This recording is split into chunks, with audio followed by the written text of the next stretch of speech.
มหาราชหรือ The Great หมายถึงพระมหากษัตริย์ผู้ยิ่งใหญ่ในประวัติศาสตร์เท่าที่เคยมีมาซึ่งคำว่ามหาราชจะมักต่อท้ายพระนามกษัตริย์หรือผู้ปกครองที่ได้เฮ็ดภารกิจอย่างหลวงหลายช่วยเหลือไพร่ฟ้าราษฎรมีความเชี่ยวชาญด้านการรบการวางแผนการปกครองและการแก้ไขปัญหาภายใน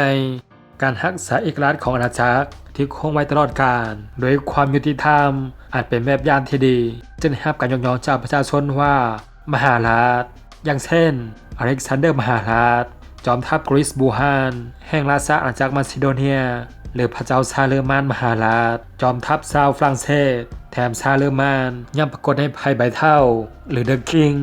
โดยคำว่ามหาราชมาจากภาษาบาลีสันสกฤตคำว่ามหาแปลว่ายิ่งใหญ่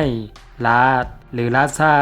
แปลว่าพระเจ้าแผ่นดินและในคลิปมีทั้งสองใบตะแคกจะพาทุกคนไปรับชมกษัตริย์ลาวไทยพม่ากัมพูเชียที่มีคำว่ามหาราชกับความลับที่เจ้าอาจบ่เคยหูส่วนจะมีดังหน้าเป็นอะไรกันนั้นก็เริ่มฝากผู้เมตตาแล้วกดปุ่มซับสไครบ์พร้อมกดกระดิ่งนั้นร่วมโหลดนี้ได้เลยจากนั้นเข้าไปโซฟังพร้อมกันโดยเริ่มต้นจากพระมหากษัตริย์ลาวเจ้าฟ้าเงิมมหาราชหรือเจ้าฟ้าราชธรณีศรีสัตนคณาหูดมหาราชโดยเป็นมหาราชธมิตรของราชาจากล้านช้างและเป็นมหาราชของนครเชียงทององค์ที่27โดยพระองค์เป็นผู้รวบรวมดินแดนลาวให้กลายเป็นอันหนึ่งอันเดียวกันโดยสืบเชื้อสายมาจากราชวงศ์ขุนล่อแห่งเมืองชั่วพระเจ้าฟ้างุ่มเป็นโอรสของเจ้าฟ้าเหียวและเป็นหลานของพญาสุวรรณคำพงศ์กษัตริย์แห่งนครเชียงทองต่อมาพระเจ้าวรมันที่7นครอินทปัตได้ยกพระนางแก้วเก่งยางให้เป็นอัครมเหสีซึ่งทรงมีบทบาทสำคัญในการอัญเชิญพระพุทธศาสนาลัทธิลังกาวงศ์แบบอินทปัตนครหรือกัมพูเชียมาเผยแพร่ในล้านช้างพระองค์ทรงขยายอิทธิพลเหนือดินแดนต่างๆอย่างล้านนาอยุธยา12ปันนา12จุดไทยเชียงตุงสีโคตะบองได้เวียดและจำปาให้ยอมอ้อมน้อมทรงเครื่องบรรณาการพร้อมพระชาธิดามาถวายล้านช้างในสมัยของพระองค์ได้มีแสนานุภาพเหนือแว่นแคว้นต่างๆในอุตสาคเนย์ซึ่งถือเป็นยุคยิ่งใหญ่ที่สุดของจักรพรรดิหรือว่าอาณาจักรลาวล้านช้างเจ้าสยามเชษฐาธิราชมหาราชหรือขุนจักรกัลยาณิธรรมเจ้าเชษฐวังโสโดยเป็นผู้สถาปนานครหลวงเวียงจันทร์ให้กลายเป็นศูนย์กลางอารยธรรมและเป็นศูนย์รวมศิลปะโดยพระองค์มีพระมารดาก็แม่นพระนางจิปภาเทวีพระมหากษัตริย์แห่งล้านนาและตลอดในสมัยของพระองค์บุกเคยตกเป็นเมืองขึ้นของบุรีนองมาก่อนจนกระทั่งพระองค์ในสวรรคตลงส่วนเรื่องราวเพิ่มเติมของเจ้าเชษฐวังโสซึ่งท่านก็สามารถคลิกลิงก์นี้ได้อยู่ด้านเบื้องขวามือวิดีโอนี้เลยเจ้าสุริยวงศาธมิกราชมหาราชหรือเจ้าสุริยะโดยเป็นพระโอรสของเจ้าตอนคำโดยพระองค์ได้ส่งกำลังอยู่ในป่าและได้ยกทัพมาตีเวียงจันทร์ในพ.ศ. 2181และเป็นฝ่ายที่ยึดเวียงจันทร์โดยใดและเคลื่อนข้องราชคณะประชนอายุได้25พรรษาโดยในตลอดสมัยของพระองค์และครองราชสมบัติยาวนานที่สุดและเงียบสงบที่สุดในรัชสมัยของพระองค์มีชาวยุโรปได้เดินทางเข้ามาล้าน3,000 เมตรดังที่ปรากฏในบันทึกของเจอราดวานวูฟตอฟจากประเทศฮอลแลนด์และบันทึกของบาทหลวงมานี4. เจ้าอนุวงศ์หรือเจ้าสยามเชษฐาธิราชที่5เจ้าอนุวงศ์เป็นพระมหากษัตริย์แห่งราชอาณาจักรลาวล้านช้างเวียงจันทร์ลำดับที่5และเป็นองค์สุดท้ายโดยพระองค์เป็นพระมหากษัตริย์อันยิ่งใหญ่เป็นมหาราชของลาวในฐานะผู้กอบกู้เอกราชจากการเป็นเมืองขึ้นของสยามที่ต่อสู้อย่างพิละอาถรรพ์สุดท้ายพระองค์ก็สิ้นใจหลังจากถูกทรมานจากสยาม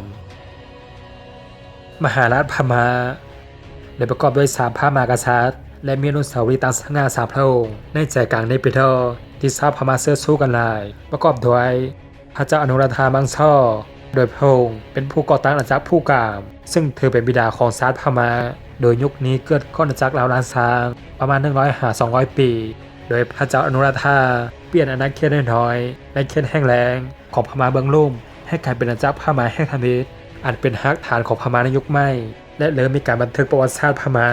หลังการครองบัลลังก์ผู้กามของพระองค์หยุดยั้งการลุกลามของอาณาจักรเขมรสู่ชายฝั่งตะนาวซีได้สำเร็จและเข้าสู่พื้นที่ลุ่มแม่น้ำเจ้าพระยา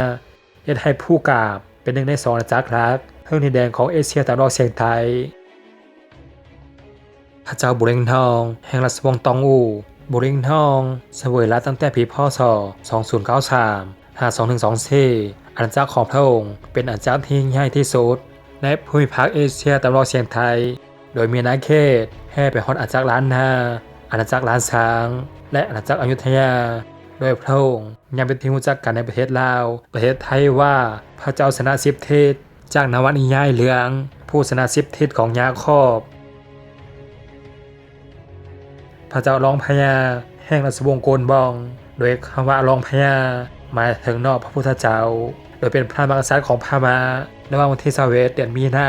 คศ1752หาวันที่11เดือน5ปี1760รวมใน8ปีกับอีก51มื้อโดยเป็นพระมหากษัตริย์แห่งราชวงศ์โกนบองซึ่งเป็นราชวงศ์สุดท้ายของพม่าพระองค์กำเนิดเป็นสามัญชนโดยเป็นผู้นำหมู่บ้านโดยสามารถรวบรวมบ้านเมืองให้กลายเป็นปึกแผ่นปราบปรามมณิปุระครอบครูล้านนาจากอยุธยาและขับไล่ชาวอังกฤษและฝรั่งเศสซึ่งให้การสนับสนุนราชอาณาจักรฮงซาอุดีฟื้นฟูชาวมอญพระองค์ก็ตั้งเมืองยางกุงในข้อ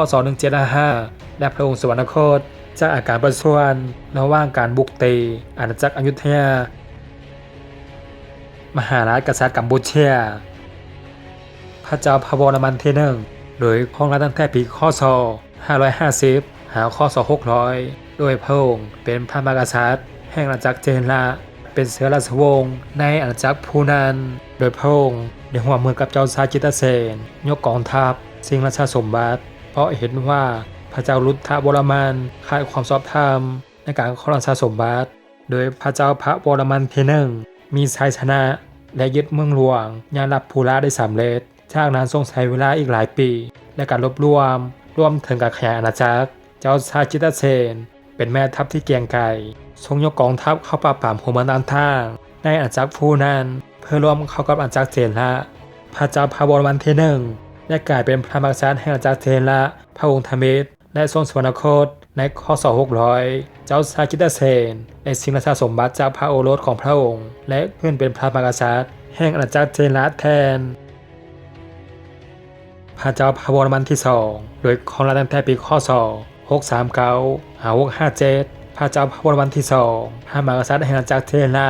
พระองค์เป็นผู้สืบทอดราชบัลลังก์จากพระเจ้าอีคานวรมันที่1แต่ยังไม่มีหลักฐานใดๆแสดงเห็นว่าทรงเป็นพระโอรสของพระเจ้าอีคานวรมันที่1พระองค์ทรงมีการสร้างจารึกหลากหลายโดยเป็นเจ้าชายเขมรและเป็นกษัตริย์องค์ธมิตรของจักรพรรดิเขมรดังจากรวมอารยธรรมเขมรเป็นหนึ่งเดียวจักรพรรดิเขมรเป็นอารยธรรมที่โดดเด่นในอินโดจีนตั้งแต่ศตวรรษที่9ไปฮอดกลางศตวรรษที่15พระเจ้าชัยวรมันที่2เป็นพระมหากษัตริย์เขมรผู้ประกาศอิสรภาพจากสวา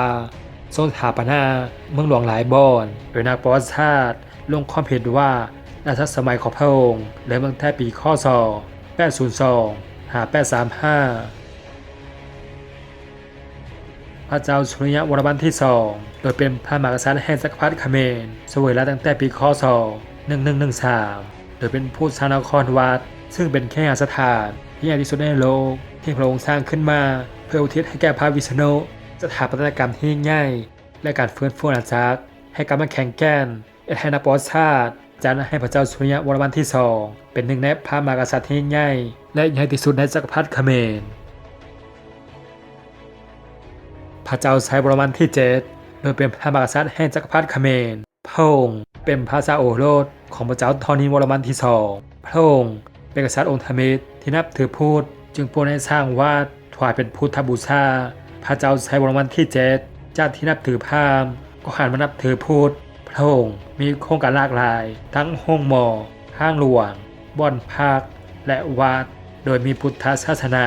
เป็นแห่งพักดันโดยวัดผู้จำปาสักที่อยู่ในแขวงจำปาสักก็อยู่ในสมัยของพระองค์สร้างขึ้นมาพระเจ้าชัยวรมันที่7ได้รับการยกย่องในการสร้างรัฐสวัสดิการที่ตอบสนองตามความต้องการของชาวเขมรมหาราชกษัตริย์ไทยพ่อขุนรามคำแหงมหาราชหรือพญาหลวงเป็นพระมหากษัตริย์องค์ที่3ในราชวงศ์พระหลวงแห่งราชอาณาจักรสุโขทัยโดยเสวยราชประมาณพ.ศ. 1822หา1841พระองค์ทรงสร้างความเจริญไมตรีการริเริ่มผลิตอักษรสยามขึ้นมาใช้เอง การขยายอาณาจักรให้กว้างไกลการเปิดการค้าเสรีและการปกครองบ้านเมืองอย่างยุติธรรมเปรียบเสมือนพ่อปกครองลูกทรงรับเอาศาสนาพุทธนิกายเทรวาสเป็นศาสนาประจำชาติในปัจจุบันในไทยพระองค์ทรงได้รับการยกย่องว่าเป็นมหาราชพระองค์ทำเป็นของกษัตริย์ไทย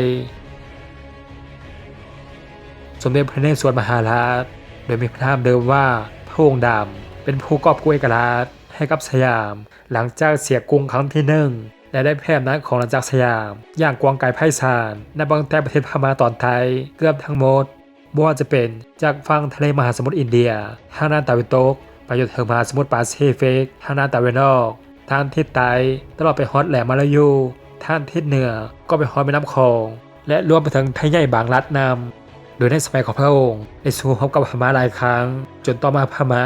ก็เริ่มยานและเซาตอนทัพมุกหัสยามสมเด็จพระนารายณ์มหาราชโดยเป็นกษัตริย์อยุธยารัชกาลที่7ทรงเป็นพระมหากษัตริย์ที่ให้ประเทศชาติเจริญรุ่งเรือง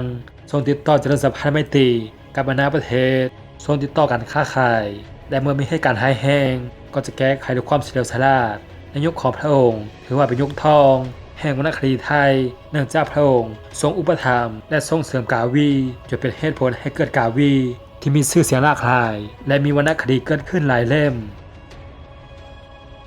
สมเด็จพระเจ้าตากสินมหาราชโดยพระองค์เป็นผู้กอบกู้เอกราชจากพม่าภายใต้การเสียกรุงศรีอยุธยาครั้งที่2โดยใช้เวลาเพียง8 เดือนในการขับไล่ทหารพม่าออกจากราชอาณาจักรโดยพระองค์ทรงเฮ็ดศึกสงครามเพื่อรวบรวมแผ่นดินอยู่ใต้การปกครองของขุนศึกก๊กลากหลายก๊กให้เป็นปึกแผ่นและกระจายกรุงธนบุรีมายังบางข้อก็เป็นสิ่งที่มีการเว้าถึงกันหลายพระบาทสมเด็จพระพุทธยอดฟ้าจุฬาโลกในรัชกาลที่1โดยเป็นพระมหากษัตริย์องค์ธมิตรในราชวงศ์จักรีโดยในสมัยของพระองค์ได้เฮ็ดศึกกับพม่าหลายครั้งทรงขยายอาณาเขตออกไปอย่างกว้างขวางทรงสร้างปราสาทราชวังทรงอัญเชิญพระแก้วมรกตมาจากเวียงจันทร์สร้างวัดพระแก้วมรกตในวัดอันเทินเพื่อพระไตรปิฎกรวมถึงกฎหมาย3 ดวงและโปรดให้แต่ละคนละด้านทางพระบาทสมเด็จพระจุลจอมเกล้าเจ้าอยู่หัวหรือว่ารัชกาลที่5โดยพระองค์ได้รับฉายานามว่าปิยมมหาราชแปลว่ามหาราชผู้เป็นที่ฮักมีความสามารถอย่างยิ่งในการรักษาประเทศบ่ให้ตกเป็นเมืองขึ้นของชาติตะวันตกในยุคการล่าอาณานิคมพระองค์ยังเป็นผู้ว่าฮักฐานการเปลี่ยนแปลงประเทศไทยให้มีความเจริญก้าวหน้าทรงมีการวางนโยบายด้านทางบ่ว่าจะเป็นการเช่าทาสจัดตั้งไปรษณีย์ไทยโทรศัพท์โทรเลขการไฟฟ้าน้ำประปาการจัดสร้างทางรถไฟต่างโรงเรียนและโรงเรียนกฎหมายทรงเริ่มสร้างห้องหมอแต่งตั้งกระทรวงต่างๆในการบริหารประเทศพระองค์เป็นหัวเป็นใยราษฎรหลายเห็นในจากที่พระองค์ทรงมักปลอมตัวเป็นสามัญชนในการเยี่ยมชมประชาชนดุจากการว่าฮักทานการเปลี่ยนแปลงสิ่งต่างๆให้มีความเจริญมาจนถึงปัจจุบันพระบาทสมเด็จพระมินทรมหาภูมิพลอดุลยเดชหรือว่ารัชกาลที่9แห่งราชวงศ์จักรีโดยทรงเป็นพระมหากษัตริย์ผู้เสวยราชยาวนานที่สุดก็แม่น70 ปีทางนี้ประชาชนทั่วไปมักนิยมเอิ้นพระองค์ว่าในหลวงซึ่งย่อมาจากพระบรมมหาราชวังเรียนมาจากคำว่านายหลวงซึ่งแปลว่าเจ้านายผู้เป็นใหญ่โดยพ่อหลวงบ่เคยทิ้งประชาชนนับได้ว่าเป็นพระมหากรุณาของปวงชนชาวไทยที่ได้อยู่เงาบารมีของพระองค์แถมพระองค์ทรงเฮ็ดเวียกหนักที่สุดในโลกทรงดำรงชีวิตแบบเรียบง่ายที่สุดในโลกทรงเป็นพระมหากษัตริย์ที่ประชาชนฮักและเทิดผู้นายที่สุดเพราะโดยพ่อหลวงจะอยู่ในใจของประชาชนชาวไทยตลอดไปและนี่คือแม่กษัตริย์ลาวไทยพม่าและกัมพูชาที่มีคำว่ามหาราชดังนั้นเราจะเห็นได้ว่ามหาราชเป็นคำสรรเสริญย่องย่อให้แก่พระมหากษัตริย์ผู้ยิ่งใหญ่นอกนี้ยังปรากฏในสากลบ่ว่าจะเป็นพระเจ้าไซรัสที่2แห่งเปอร์เซียหรือว่าอิหร่านในปัจจุบันพระเจ้าปีเตอร์มหาราชแห่งรัสเซียพระเจ้าอโศกมหาราชแห่งราชวงศ์โมมายะของอินเดียเจงกิสข่านมหาราชของชาวมองโกเลียในปัจจุบันและจินซีฮองเตจักรพรรดิองค์ทวีตของจีนโดยยุคปัจจุบันคำว่ามหาราชบ่ค่อยมีการนำใช้แล้วถ้าถามว่าหากปูตินชนะสงครามยูเครนจะเรียกว่ามหาราชได้หรือบ่คำตอบนั้นแม่ยังบ่ได้หรือจะเป็นโดนัลด์ทรัมป์ที่มีสโลแกน Great Again ก็บ่สามารถไปฮอดคำว่ามหาราชได้ แล้วทุกคนได้มีความคิดได้เกี่ยวกับกษัตริย์มหาราชเหล่านี้ซึ่งท่านก็สามารถคอมเมนต์มาได้อยู่ด้านรูปเดี๋ยวนี้เลยเอาเป็นว่าถ้าใครมาคลิปนี้ก็ช่วยกดไลค์กดแชร์ส่วนคลิปหน้าจะเกี่ยวกับอย่างไรนะก็ลืมฝากกดปุ่มติดตามแล้วกดปุ่มซับสไครบ์พร้อมกดกระดิ่งด้านรูปเดี๋ยวนี้เลยเพื่อจะพาคลิปใหม่ๆสำหรับคลิปนี้สบายดี